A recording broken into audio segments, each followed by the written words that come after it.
tudo bem? Antes de começar seu podcast, eu queria te pedir alguns favores.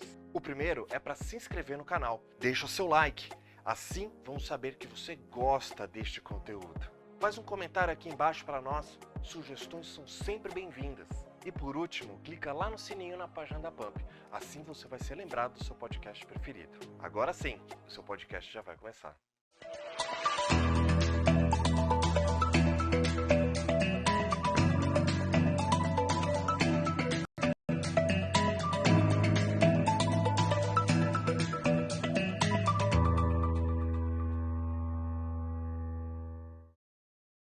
Olá, estamos chegando em ritmo de ano novo. 2023 está batendo em nossa porta. Está começando mais um programa, mais uma edição do programa Revista Empresários Entrevista. De norte a sul, de leste a oeste, levando muita informação sem fake news. Vamos que vamos. Alegria, alegria. Hoje, né, todo de branco aqui. Significando a paz para todo mundo, aquela mensagem que eu sempre digo, o mundo precisa de paz e paz para todo o mundo. Vamos lá então?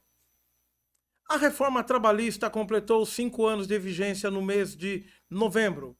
Proposta e aprovada durante o governo do ex-presidente Michel Temer, MDB, a mudança na legislação sobre o trabalho no país reduziu direitos de trabalhadoras e trabalhadores, contribuiu para a queda de seus rendimentos e aumento da informalidade.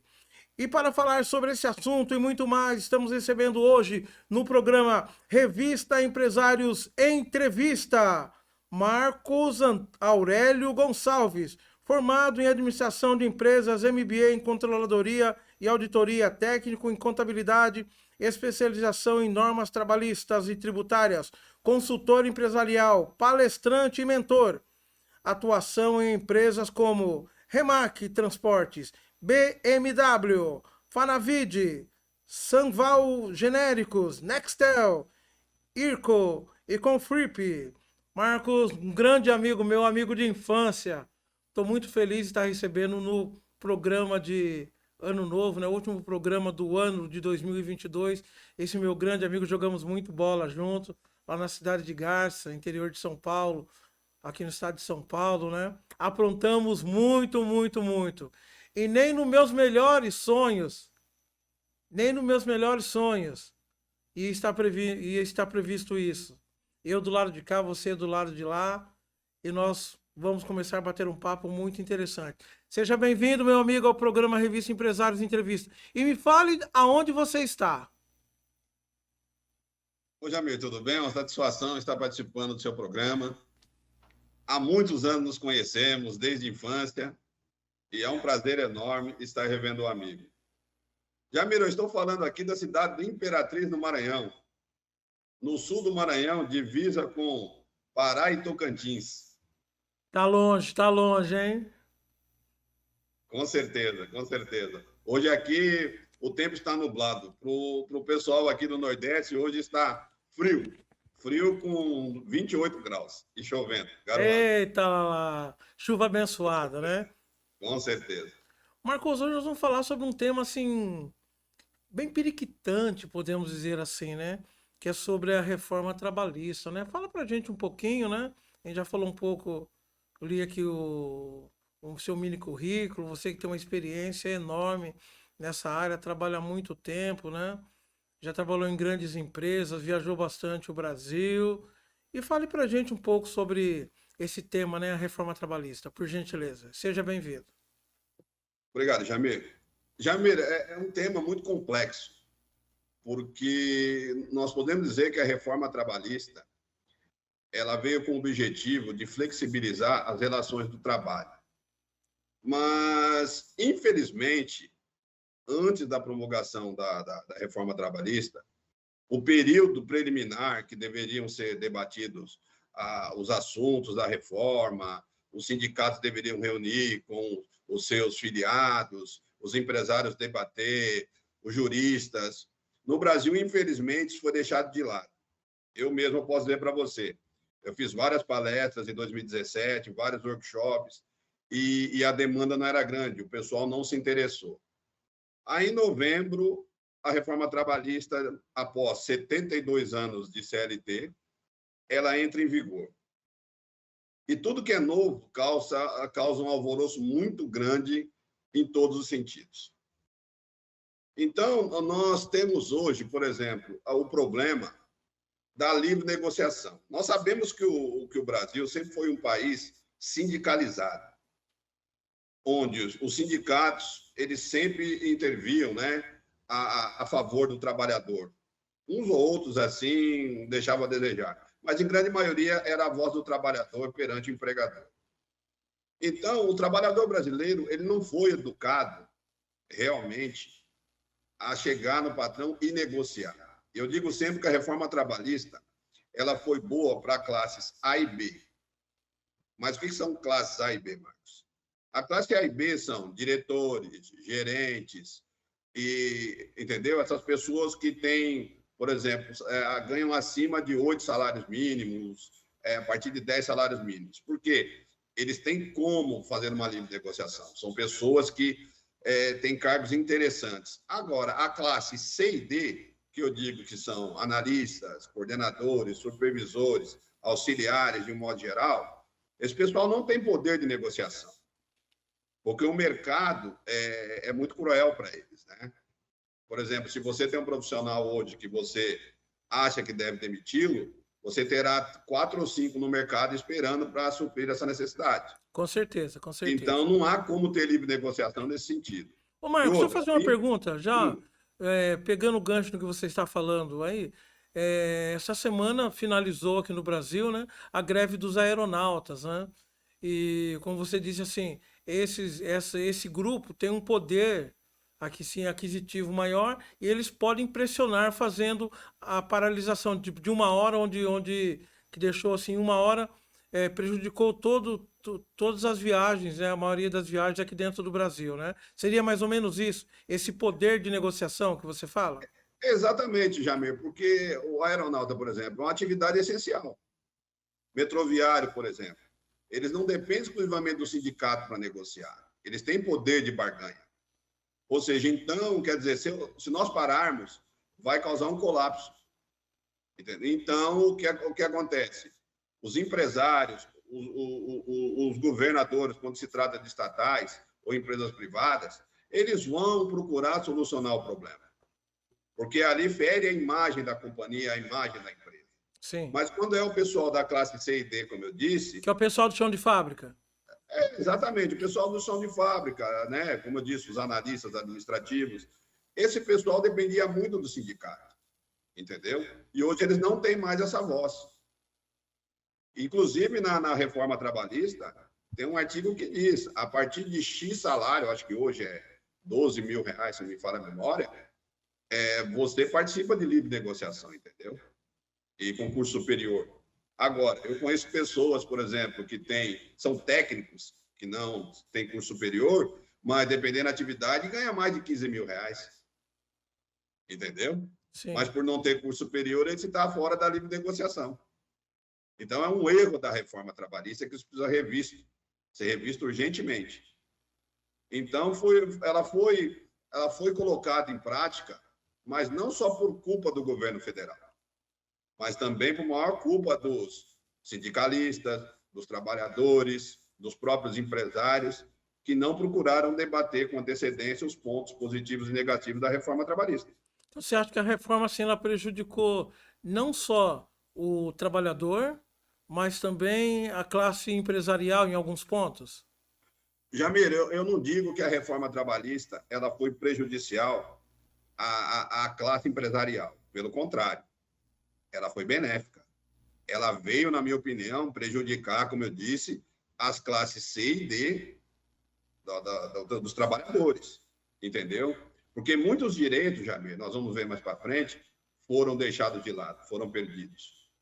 Ah, mas a flexibilização houve, que o negócio de trabalho home office, isso e aquilo, entendeu? Mas não é bem por aí. Não é bem por aí, porque o Brasil é um país heterogêneo. Nós não podemos pensar numa reforma trabalhista para o eixo sul e sudeste.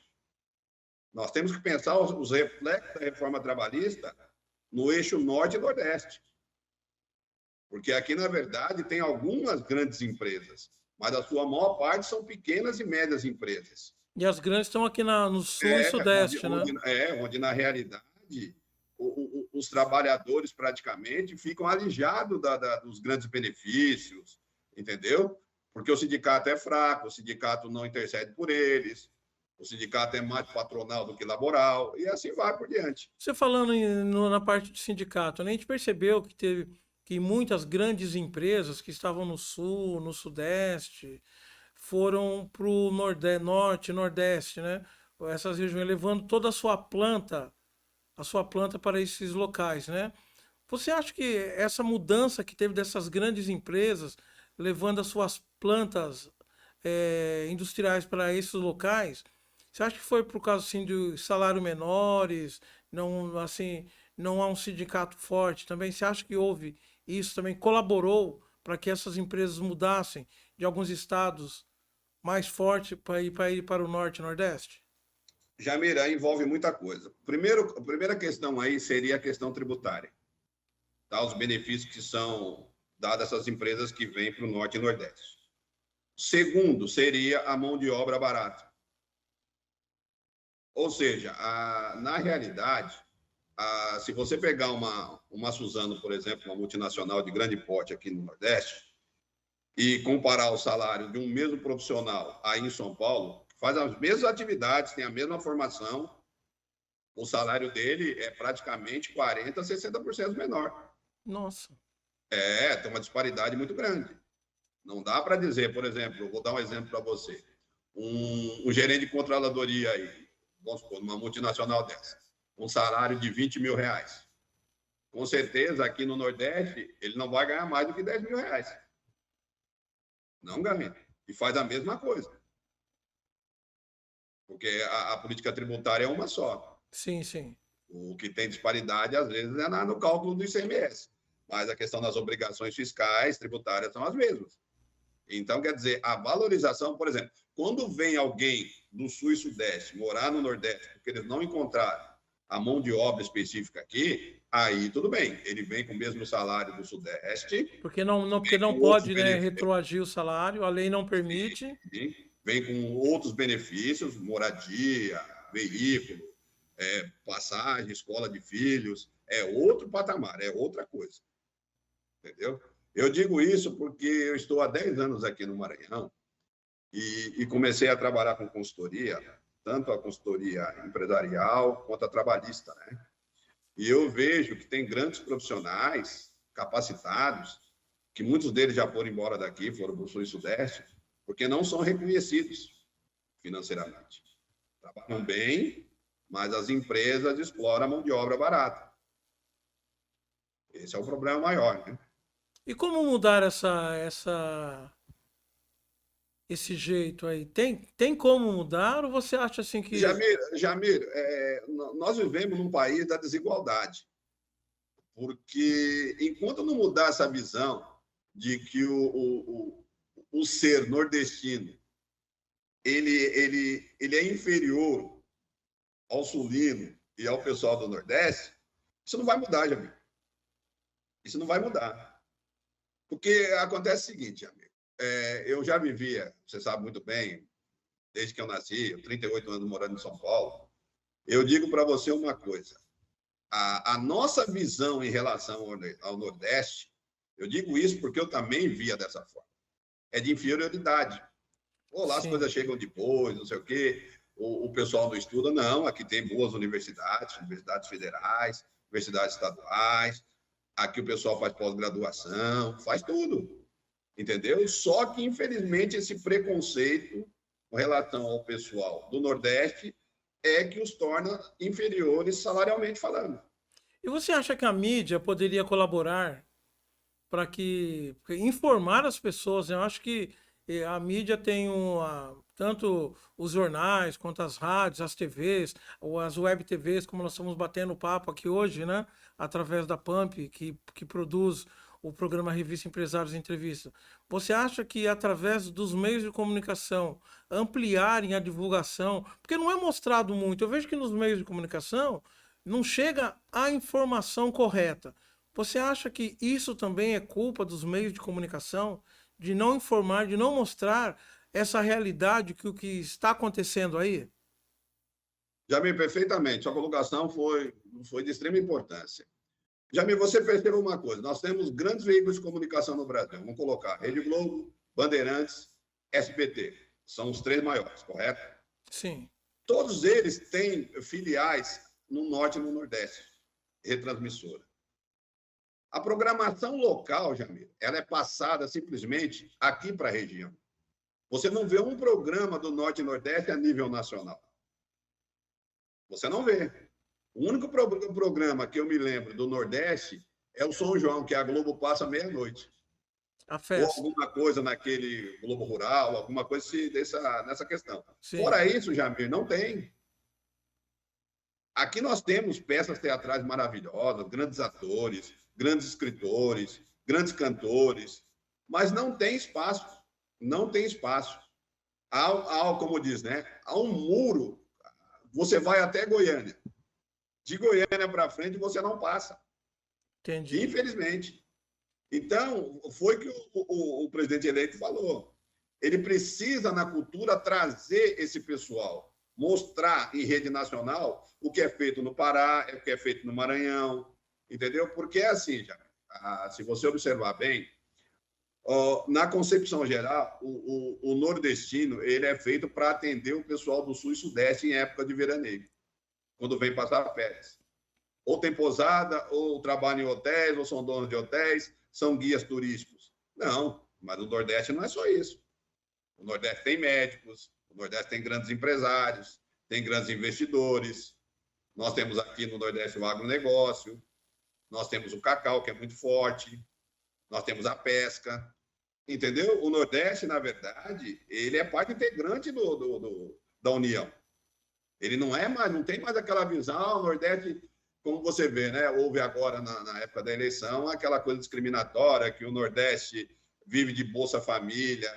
Isso não é verdade. Isso não é verdade, tá? Existe gente que vive abaixo da linha da pobreza. Eu não vou mentir para ti que isso existe. Em todo lugar, né? Em todo lugar tem. Por que eu digo isso para você? Porque os nossos políticos, por exemplo, os deputados federais que são eleitos aqui do Norte e Nordeste, quando eles chegam em Brasília, ao invés de eles trabalhar, eles são consumidos pela máquina. Ou seja, não vem recursos para cá praticamente. Eu moro numa cidade que é a segunda maior cidade do estado do Maranhão, que é Imperatriz, que é o polo comercial do estado do Maranhão. Só que eu digo para você, aqui já era para ter uma montadora de veículo, aqui já era para ter uma grande metalúrgica, tirando a Suzano que já tem aqui, uma montadora de veículo, mas não tem. Por que não tem? Deveria ter. Entendeu? Porque tem como realmente você colocar uma empresa desse tamanho aqui. Porque você tem mercado para eles. Você pode exportar, você tem São Luís, que tem um porto, entendeu? Você tem tudo bem, você tem mas tem a Vale do Rio Doce aí, tem a BB, tem várias empresas grandes aqui, mas é coisa de minério de ferro. Sim. Entendeu? Mas é assim que eu digo, enquanto não mudar a visão do brasileiro em si, com relação ao nordestino, aos estados do Norte e Nordeste, Jamil, a coisa não vai mudar, não. Ok. Vamos voltar para o tema. Vamos voltar para o tema. Pega duas pessoas. Como eu disse, a reforma trabalhista ela traz para muitas coisas, entre aspas, isso. volta, né? Agora uma pergunta. Agora uma outra pergunta aqui. Eu queria agradecer a você, web telespectador que está dando a web audiência, tá? E você pode mandar as suas perguntas para o Marcos pelo nosso contato 13 98811 3113, o canal de comunicação interprodução do programa Revista Empresários Entrevista. E você que está aí do outro lado, tá dando essa web audiência. Chegou uma pergunta aqui, Marcos, do Antônio Carlos, de Maceió. Ele faz a seguinte pergunta para você: quais são os 5 pontos positivos e os que eles acrescentaram na reforma trabalhista? Olha, Jamir, são vários pontos, mas eu vou colocar 5 pontos que, na minha visão, são os pontos mais importantes para mim da reforma trabalhista, tá? Por exemplo, nós tivemos a possibilidade, eu digo isso principalmente em se tratando de Nordeste, onde as empresas são de pequeno porte e, às vezes, falta fluxo de caixa para você cumprir as obrigações laborais, tá? Vamos lá. Por exemplo, parcelamento de férias em até 3 vezes. Só que eu quero deixar uma coisa bem clara aqui a quem está nos ouvindo, nos assistindo, e que seja até empresários, que há uma confusão muito grande com relação a esse parcelamento das férias, tá? Porque muito empresário acha que ele tem o poder de chegar para o funcionário e determinar que as férias serão fracionadas. E não é verdade. A legislação não permite isso. Para que seja fracionada as férias do funcionário em até 3 vezes, é necessária a anuência do mesmo. Tá? Tem que haver concordância do empregado. E tem que ser por escrito. Ele tem que declarar por escrito que ele concorda com o fracionamento ou parcelamento das férias. Não é um empregador que coloca para ele: ó, suas férias venceu, então eu vou parcelar em 3 vezes. Não. Tem que haver concordância do funcionário. Deixar isso bem claro. Tá? Legal, legal. Marcos, Oi. Pode falar. Desculpa. Outro ponto importante, Jamir, é a garantia de condições iguais para terceirizados. Porque nós temos no Brasil muitos profissionais que são terceirizados, que prestam serviço para a empresa, mas não são vinculados à empresa. Como nós chamamos de outsourcing, né? Que são colocados lá para uma outra pessoa jurídica. Então, a reforma garante aos trabalhadores terceirizados, quando os serviços forem executados nas dependências da empresa e contrata o serviço, as mesmas condições relativas à alimentação garantida aos empregados da contratante, quando oferecida em refeitórios, o direito a utilizar o serviço do transporte, quando tiver ônibus fretado, ok? Você tem direito a isso. O atendimento médico ambulatorial existente nas dependências da contratante. Então, quer dizer, isso veio realmente dar muitas condições ao terceirizado de também sentir parte agregada da empresa. Por exemplo, fazer os cursos e treinamentos, ele tem esse direito. Entendeu? Tudo, então, são esses benefícios. O treinamento adequado, fornecido pela contratada, condições sanitárias, medidas de proteção, que é o material de EPI, ele tem que ter saúde e segurança do trabalho. Então, a gente precisa realmente ver por esse lado, que trouxe para os funcionários terceirizados essa questão de paridade, de igualdade na condição laboral. Ok? Legal. Estamos recebendo hoje no programa Revista Empresários Entrevista Marco Aurélio Gonçalves, formado por Administração de Empresas, MBA em Controladoria e Auditoria, técnico em Contabilidade, especialização em normas trabalhistas e tributárias, consultor empresarial, palestrante, mentor e também atuou, né, em grandes empresas como Remac Transportes, BMW, Fanavid, Sanval Genéricos, Nextel, York e Confirp. Vamos para um breve intervalo, Marcos. Nós voltamos já, que nós temos muitos assuntos para conversar ainda nesse programa especial de Ano Novo. Então, aguarde você aí também. E você pode continuar mandando, você web telespectador, pode continuar mandando as suas perguntas para o Marco Aurélio pelo nosso WhatsApp, 13 98811 3113. Voltamos já. É um breve intervalo para tomar uma água e já retornamos com o programa.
Eu sou Raimundo Souza, fundador e um dos executivos da VectorMed, uma viabilizadora de negócios e geradora de riqueza na área da saúde.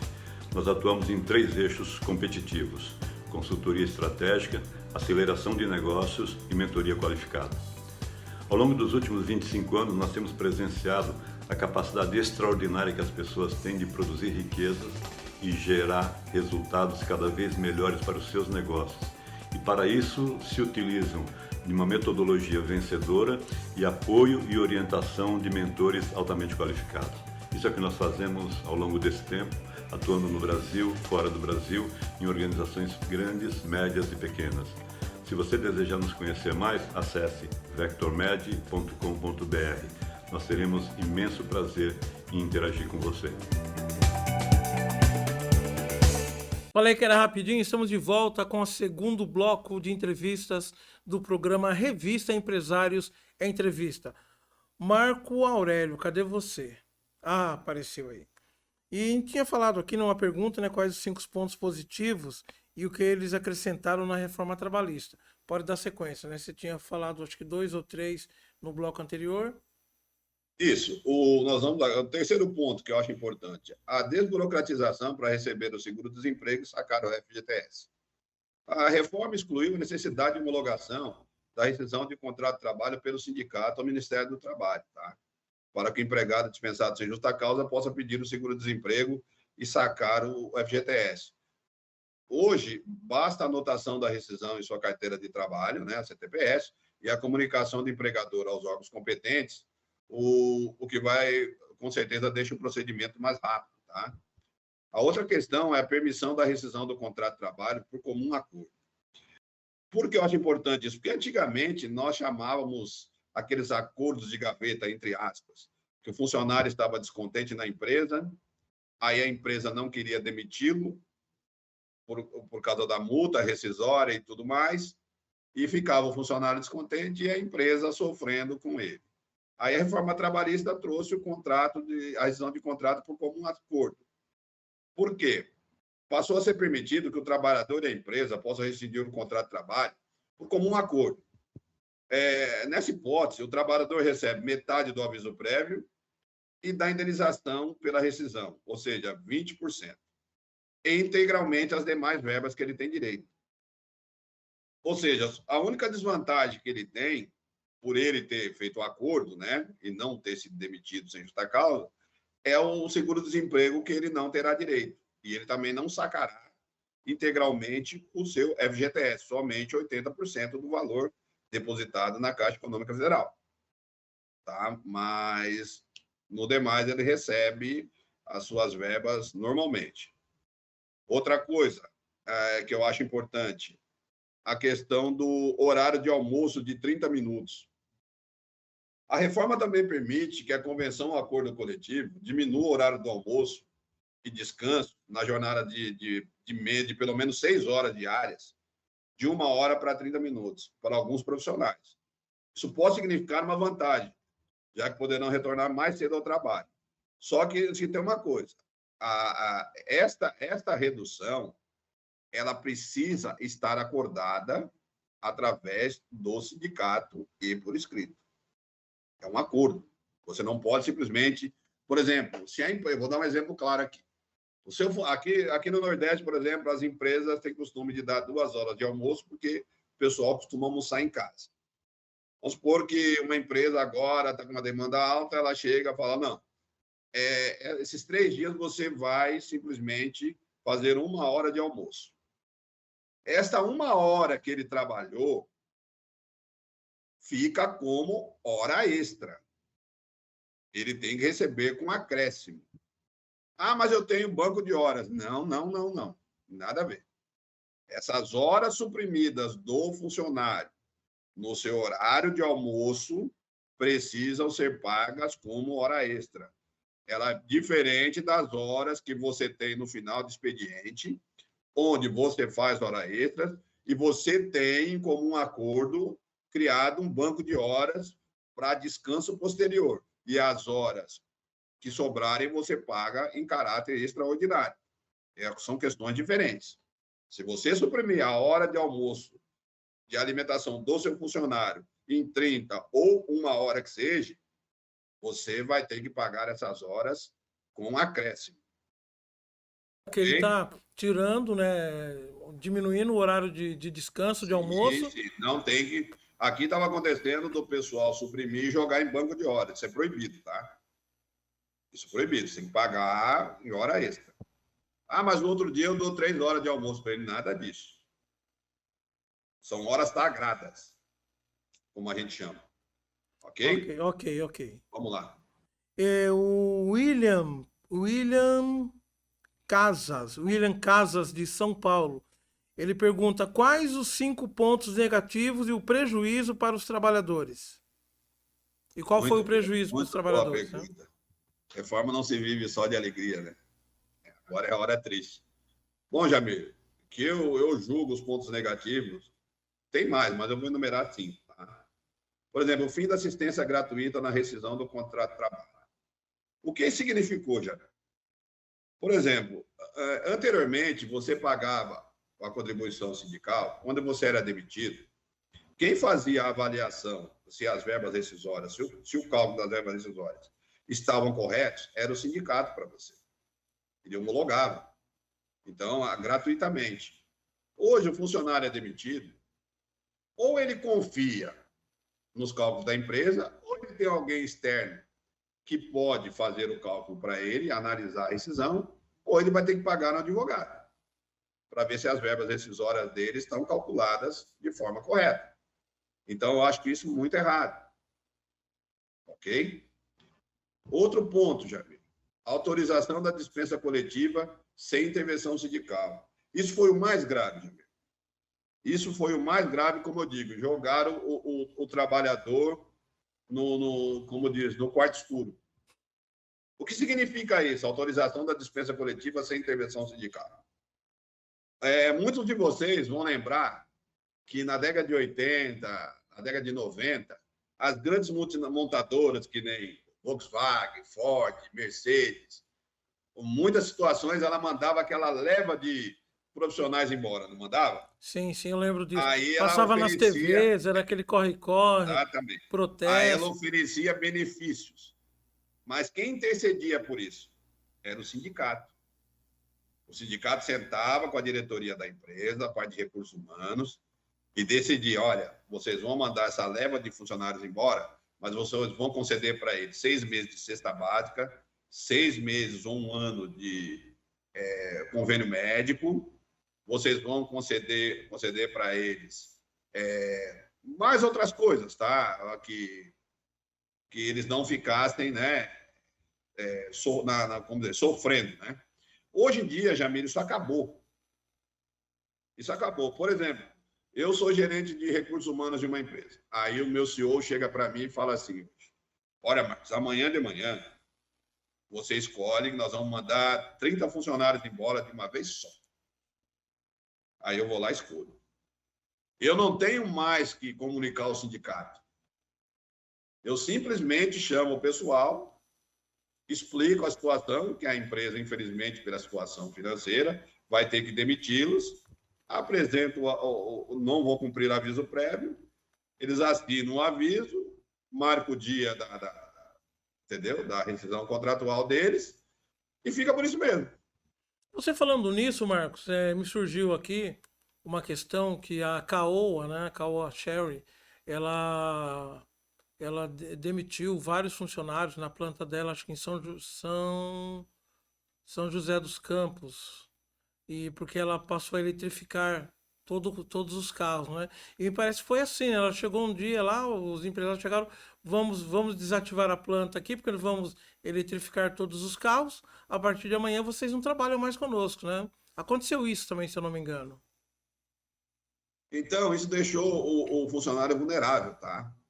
Realmente, hoje, ele pode aparecer para trabalhar amanhã, simplesmente encontrar as portas das empresas fechadas. Já aconteceu no Brasil, a empresa que o funcionário chegou para trabalhar de manhã, encontrou o portão trancado. Então, infelizmente, isso é uma das piores coisas que aconteceu na reforma. Você tirou o porto seguro do funcionário, que era quem era o sindicato que intercedia por eles. Você imagina você pegar e pagar um advogado para abrir uma ação contra a empresa. Quer dizer, quem tem condições disso? Tá, você pode, mas entra com uma ação coletiva, mas advogado é caro. Sim, ainda mais nessas ações, né? Ou seja, você vai arrumar um custo para que você brigue pelos seus direitos, praticamente. Porque, mas eu sou dono, muito empresário vai lá, mas eu sou dono, eu faço o que eu quero. Não, não é assim. Porque quando o trabalhador ele adentra a sua empresa, ele faz parte do ativo da sua empresa. Ele gerou receita para você. Então, ele tem que ser tratado com respeito. Existem direitos trabalhistas. Por isso que existe cumprimento de aviso prévio, indenização. Tá? Tem empresa aí que não deposita nem fundo de garantia e quer mandar o funcionário embora. Entendeu? Mas nós vamos falar disso mais para frente. Tá. Vamos lá. Outra... A Maria Eduarda, de São Caetano do Sul. Um abraço a vocês aí do ABC, São Caetano do Sul, dando essa web audiência e mandando as perguntas aqui para o programa Revista Empresários Entrevista, para que o Marco Aurélio possa estar respondendo. A Maria Eduarda, ela pergunta o seguinte: e como ficou a inclusão do assédio moral na reforma trabalhista? Jamiro, antes disso, eu quero tocar num ponto que vai nos levar a esse assunto. Tá? A reforma trabalhista, eu vou colocar até com um ponto importante, que muitos advogados até talvez desconheçam isso.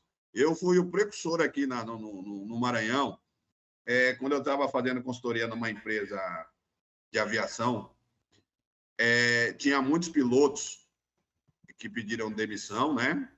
Na verdade, porque a empresa estava com problema de cumprir a convenção coletiva, deixou de cumprir por alguns anos e, na realidade, foi fiscalizada e o sindicato, a ANAC, viu que eles não estavam cumprindo a convenção coletiva nos últimos 5 anos. Veio multa e veio aquela leva financeira para ressarcir funcionários. Funcionários decidiram ir embora da empresa. A empresa viu que não tinha caixa para pagar as decisões dos funcionários. Isso foi em 2018. A reforma fazia, acho que, 4 meses, que foi em abril de 2018 isso que eu fiz.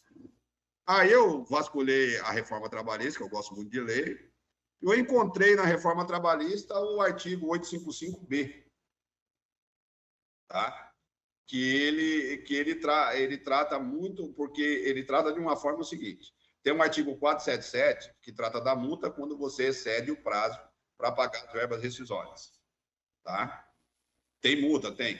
Aí, as verbas rescisórias são verbas decorrentes da relação do trabalho. São verbas de natureza alimentar, não podendo, como regra, ser diminuídas ou seu valor parcelado no seu pagamento, tá? A legislação não permite isso. Mas o artigo 855B, ele traz o pulo do gato aqui. Trata assim: mas em determinadas hipóteses, a legislação oferece alternativas às empresas que se encontram em situação de dificuldade financeira, que não consigam efetuar o pagamento integral em parcela única das rescisões, sem prejuízo da continuidade de suas atividades e adimplemento dos demais compromissos. Ou seja, o artigo 855, você tem que provar para o juiz que a sua empresa não tem condições de pagar o montante da verba, ok, que deu na rescisão, e que você pretende trabalhar. Isso chama acordo extrajudicial. Mas como isso é aceito? Desde que haja anuência do trabalhador. Tá? Se o trabalhador celebrar o acordo com a empresa, só tem outra coisa. A empresa tem que ter o advogado representando ela e o trabalhador tem que ter outro advogado independente da empresa. Aí você me pergunta, mas qual a vantagem do trabalhador em ter um advogado que ele vai ter que pagar para o advogado participar da negociação? Aí eu pergunto, existe aquela situação. Existem empresas no Brasil que dizem para você assim: olha, eu não tenho como te pagar, vai buscar seus direitos na justiça. E nós sabemos que a morosidade da justiça brasileira é muito grande.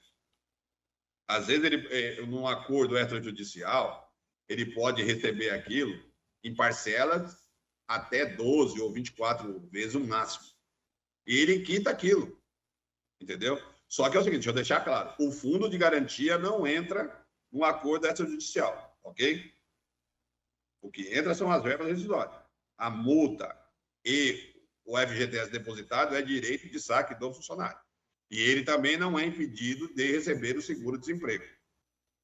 Então, muitos advogados conhecem esse tipo de tratativa. E tem empresas que, na época da pandemia, ficaram em situação de penúria e tiveram que demitir funcionários em grande leva. Só que ficaram sem condições de pagar as verbas rescisórias. Só que muitos advogados trabalhistas, por desconhecimento do artigo 855B, eles não procuraram fazer esse acordo. Pode ser um acordo até coletivo. Entendeu? Okay, por exemplo, pega um grupo de funcionários, pega um advogado, fala, olha, o senhor vai nos representar nessa negociação.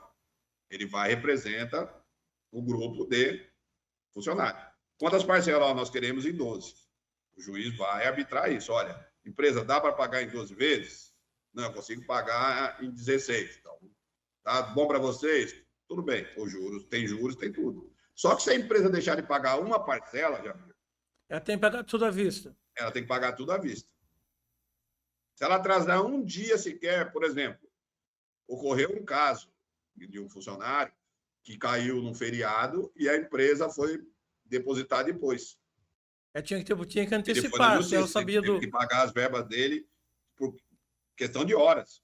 É porque ela já sabia que ia ter o feriado, o correto era antecipar. O que eu oriento para os empresários que têm acordo extrajudicial? O banco hoje, ele funciona 7 dias por semana e 24 horas por dia. Sim. Você não precisa, mas vai cair no sábado, vai cair no domingo, faça o pagamento. Você tem forma de fazer Pix, você pode fazer. O banco funciona 7 dias na semana e 24 horas por dia. A pessoa queria ir lá na boca do caixa para fazer o pagamento na boca do caixa. Exatamente, acha, mas eu tinha que pagar o salário hoje. Deu 6 horas, deu 17, não vou pagar amanhã, porque o banco fechou. Ué, como assim? Fechou na forma física, pagar minha guia de recolhimento porque o banco fechou 4 horas. Ué, minha filha, paga online. Com certeza. Marcos. Tem gente que está fora de propósito. Isso. Oi.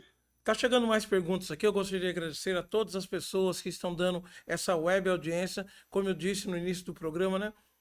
Esse tema é um tema muito periquitante. É um tema que a pessoa tem que entender muito para passar as informações corretas. Por isso nós estamos recebendo hoje aqui o Marco Aurélio, né, para estar passando, tirando as dúvidas dos nossos web telespectadores. Vamos para mais um breve intervalo, mas você pode continuar mandando as suas perguntas pelo contato nosso aqui com os web telespectadores. 13 98811 3113. Vamos para um breve intervalo, tomar uma aguinha, fazer um pipizinho e já voltamos com o terceiro bloco do programa Revista Empresários Entrevista.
Olá, meu nome é Lorena Gigli, eu sou médica do trabalho e sócia da Conami. A Conami é uma empresa de medicina ocupacional que há 35 anos vem contribuindo com as empresas na redução da taxa de absenteísmo, aumento da produtividade, diminuição das doenças ocupacionais e custos associados como multas, acidentes e encargos trabalhistas. Apresentamos soluções personalizadas para a sua empresa. Levamos inovação e possuímos uma assessoria completa em medicina ocupacional, laboratórios de análises clínicas, diagnóstico por imagem e outros serviços complementares. Entre em contato conosco e veja o que mais podemos fazer para ajudar a saúde dos seus colaboradores. Você sabe o que é a LGPD e por que sua clínica precisa se adequar à Lei Geral de Proteção de Dados? Pois é, clínicas médicas da área da saúde em geral possuem tratamentos de dados pessoais sensíveis dos seus pacientes. Isso é a lei que determina. Você precisa se adequar para evitar multas altíssimas de 2% do seu faturamento até 50 milhões de reais, multas diárias que podem impactar no financeiro da sua empresa. Para evitar isso, nós fazemos toda uma adequação à legislação para evitar todo esse transtorno que você pode ter com fiscalizações e com indenizações até de danos morais quando houver um vazamento de dados na sua empresa para os seus pacientes. Então, dessa forma, a adequação não é uma opção, e sim uma obrigação. Eu sou Flávia de Castro, advogada há mais de 20 anos, e estou aqui na Plena Gestão Saúde, juntamente com um time de profissionais da área financeira, RH, de seguros, para dar à sua clínica a estabilidade que você necessita. Voltamos com o quarto bloco, né, Douglas?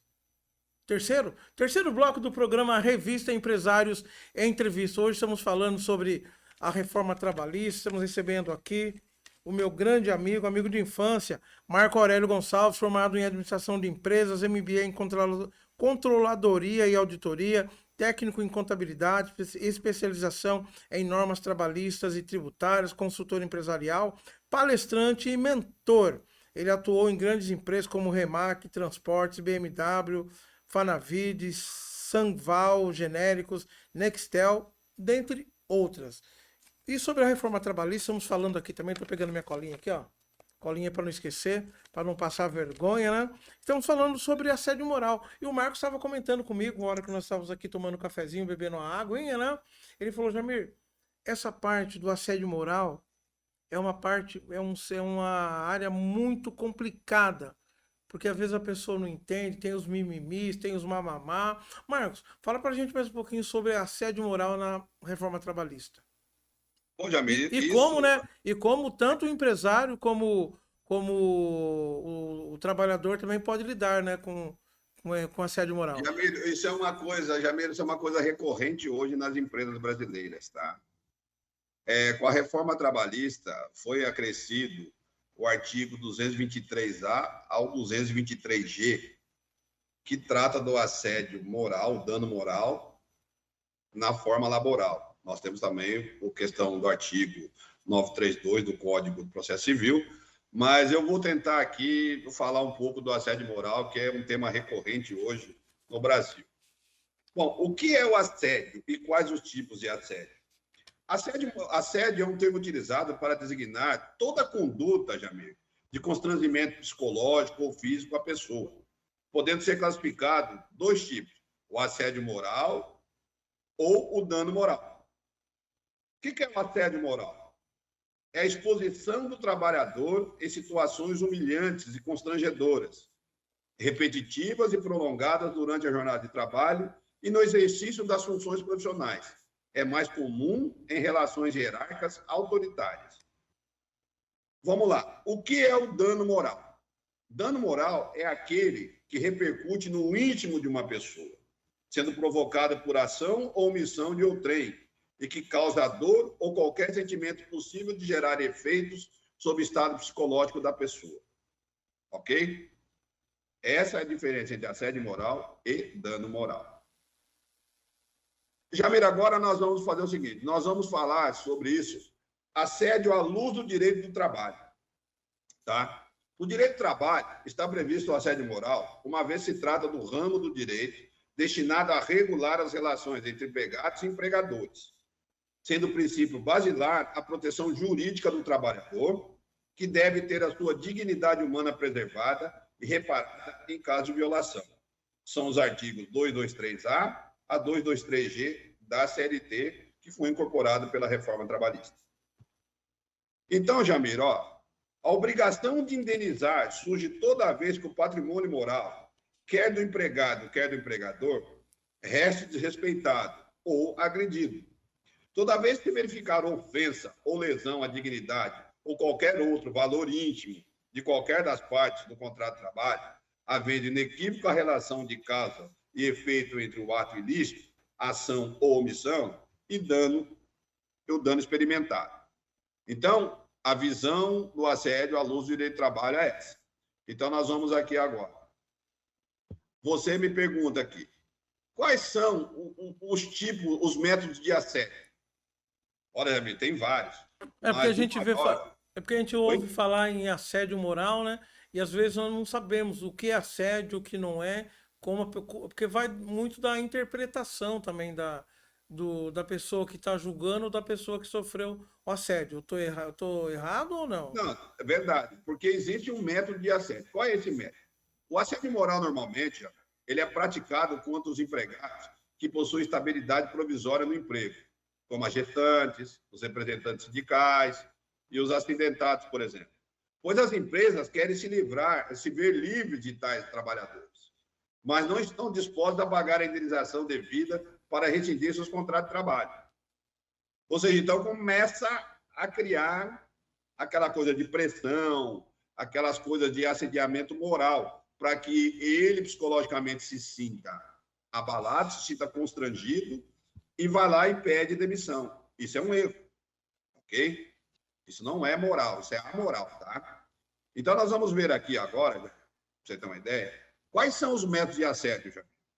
Você tem uma ideia. Você está vendo que é bem complexo isso. Bem complexo. O assédio moral pode ser vertical, descendente, horizontal e vertical ascendente. Marcos, o que é isso? Vamos lá ver cada um deles.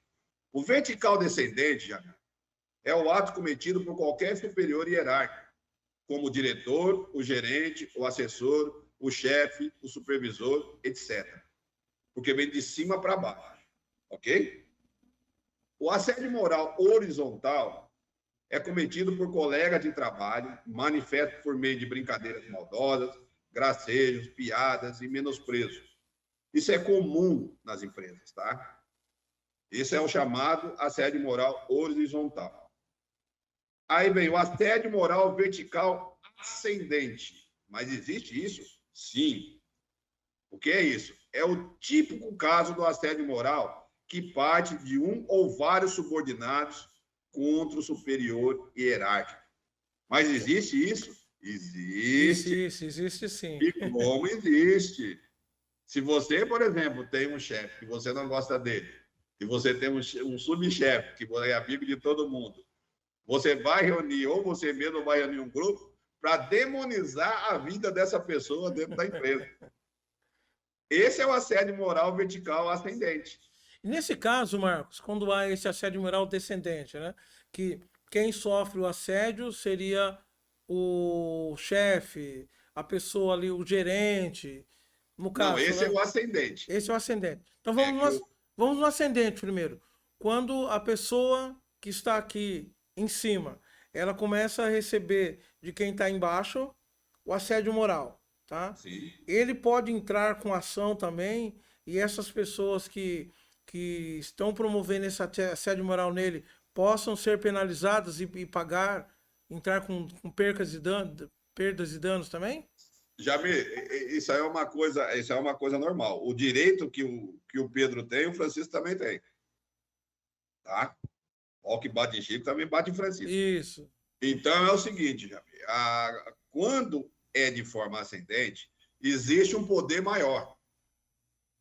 Quando você está no topo da pirâmide e você começa a ver o fogo pegando na sola do seu sapato, o que é que tu faz? Tu vai pisar em cima para apagar o fogo.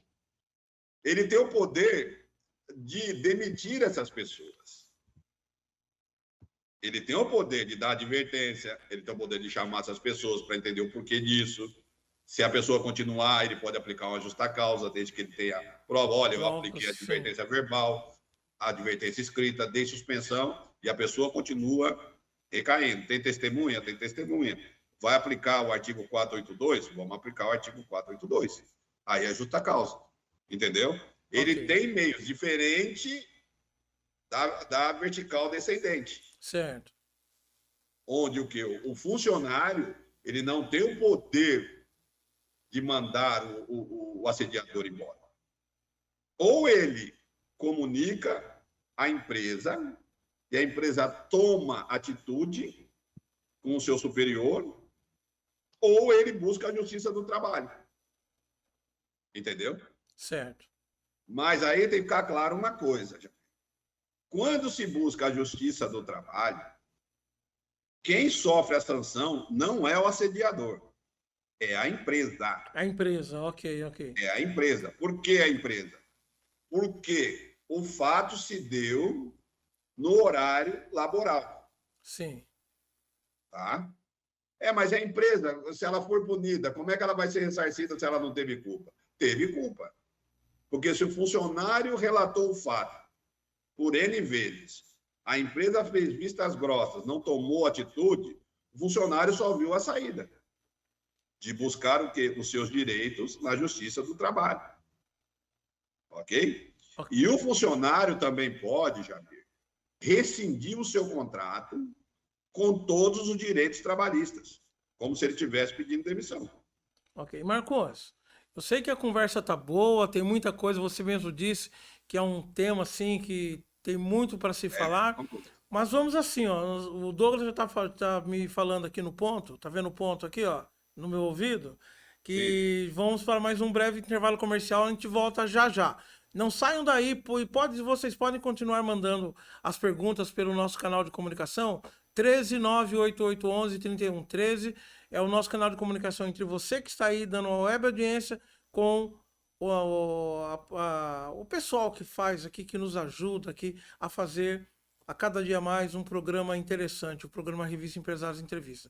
Não saia daí, a produção já tá recebendo aqui as informações, daqui a pouco nós voltamos com o último bloco do programa Revista Empresários Entrevistas e já falando também para o Marco Antônio que ano que vem quero ele aqui de novo no programa, porque tem muita coisa para se debater e muita informação para estar passando para o nosso web telespectador. Voltamos já.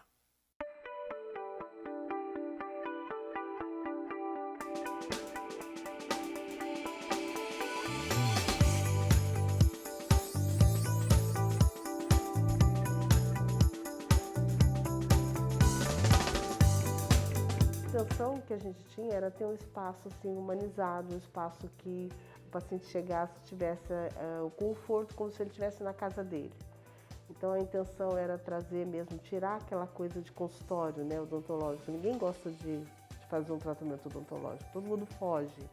Então a gente queria deixar o paciente bem à vontade, a partir desde que ele põe os pés na sala de espera até o seu atendimento. Então, a ideia, né, do projeto foi essa, deixar um ambiente agradável para que o paciente se sentisse bem, como se estivesse mesmo no conforto da sua casa. Eu falo que as pessoas que usam Invisalign são pessoas, elas chegam no consultório mais tranquilas, né, elas são, porque realmente elas têm, por conta da previsibilidade, elas sabem quando vai acabar o tratamento e como vai ficar, né, então ela tem esse controle aí de saber, né, até onde vai o tratamento dela.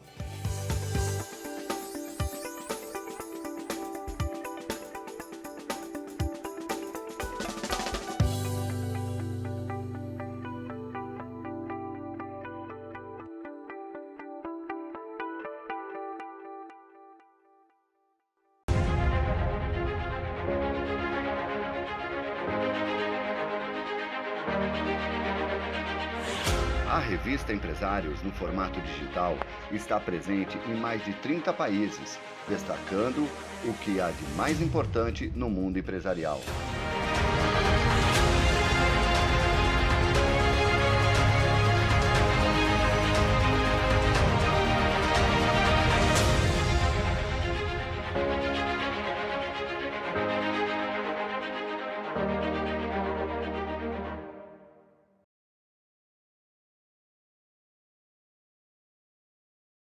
Estamos voltando, como eu disse, em ritmo de ano novo. Estamos falando hoje sobre reforma trabalhista. Estamos recebendo hoje aqui no programa Marco Aurélio Gonçalves, formado em administração de empresas, MBA em controladoria, auditoria, técnico em contabilidade, especialização em normas trabalhistas e tributária e muita coisa a mais. E um grande amigo meu, Marcos. Estamos chegando ao final, mas eu gostaria de estar falando sobre assédio moral. E você me disse aqui no intervalo que tem uma tabelinha aí de quando a pessoa entra com processo. Me explica isso, como que é? Existem os valores de indenização, tá? Que são especificados pelo magistrado. Por exemplo, em cima do artigo 932 do Código do Processo Civil, inciso 3º, ele diz o seguinte: o empregador é responsável por reparar os danos causados pelos seus empregados e preposto no exercício de suas funções em razão delas. Em relação ao cálculo do dano moral, a reforma trabalhista limita o valor da indenização de acordo com a gravidade da ofensa. E a conta deve obedecer ao teto dos benefícios pagos pela Previdência Social. Atualmente, é de R$ 7.087,22, ok? Por exemplo, danos morais de natureza leve. Hoje, ele refere-se a 3 vezes o teto do INSS, que é o quê? Dá R$ 21.261,66. Se for dano moral de natureza média, ele equivale a 5 vezes o teto do INSS, que dá R$ 35.436,10. Se for dano moral de natureza grave, ele equivale a 20 vezes o teto do INSS, que equivale a R$ 141.744,40.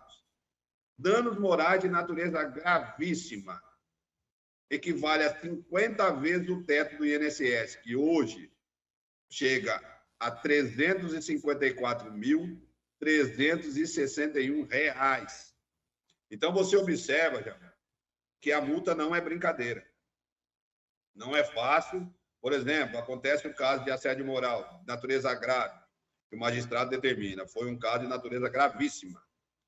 Ele vai multar a empresa em R$ 354 mil hoje, antes do aumento do salário mínimo, tá? Porque o teto do INSS também vai aumentar. Isso é até o final do ano, né? Dia 1º já muda. Então, você repara que o dano moral de natureza leve, que é o mais baixo, ainda é alto, já uma pequena empresa, que equivale a R$ 21 mil. E se a empresa não tem esse dinheiro no caixa? Exatamente. Então, você precisa entender, as pessoas precisam entender, desculpa, que quando você percebe na empresa burburinho de um falando do outro, de gracejo entre funcionários... A famosa rádio peão.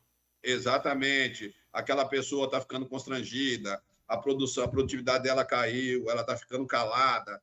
Verifique, interceda, verifique o que está acontecendo. Corte o mal pela raiz, porque vocês acabaram de ver que a multa é pesada. Não é brincadeira hoje, por exemplo, você pegar um dano moral de natureza grave e você ter que pagar de R$ 141 mil de indenização ao funcionário. Muita coisa, muita coisa. Não é muita coisa. Talvez para uma grande multinacional não seja nada. Mas para uma empresa de pequeno e médio porte, fecha as portas. Certo. Marcos, Oi, Jamil. Chegamos ao fim. Esse programa, eu acho que esse ano foram quase 50 programas que levamos ao ar no programa Revista Empresários Entrevista. Então, eu gostaria de te agradecer muito. Para mim foi uma felicidade enorme ter um amigo de infância, um irmão, participando desse programa de final de ano. Acho que é bem interessante, né? Nós não programamos nada, acabou dando certo. Sim. É né? recíproco. E fica o convite para o ano que vem, você retornar aqui. Vamos falar sobre mais alguns assuntos aí. Muito obrigado pela sua presença. E que eu gostaria de perguntar, para as pessoas acharem você, quiser contratar o seu serviço, como que faz? Olha, Jamir, hoje eu tanto trabalho com consultoria empresarial, tanto na área tributária como na área trabalhista. Eu também trabalho com mentoria, buscando ajudar profissionais, empresários a encontrar o seu norte, entendeu?